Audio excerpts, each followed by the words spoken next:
অনেকেই মনে করেন যে ইসলামী আন্দোলন বাংলাদেশ অমুকের সাথে আসে নাই কেন। আসলে আমাদের বাংলাদেশের রাজনীতিতে আজকে সৌহার্দ্যপূর্ণ কোনো ভাষা আমাদের নাই, মেজাজ আমাদের মধ্যে নাই।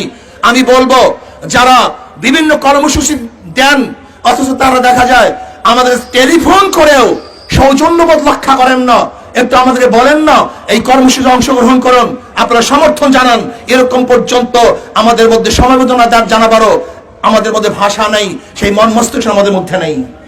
এর জন্য আমরা বলবো যে আমাদের নিজেরা ইমানের তাকিদেই আমরা এই আন্দোলনে নেমেছি, সংগ্রামে নেমেছি।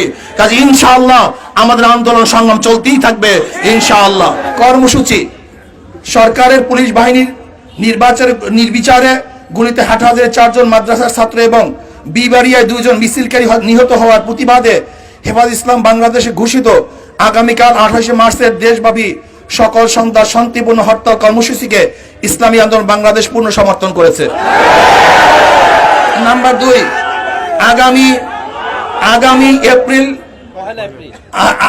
1 এপ্রিল বৃহস্পতিবার সকাল 10টায় জাতীয় প্রেস ক্লাবের সামনে এই হত্যাকাণ্ডের প্রতিবাদে বিশাল সমাবেশ হবে ইনশাআল্লাহ।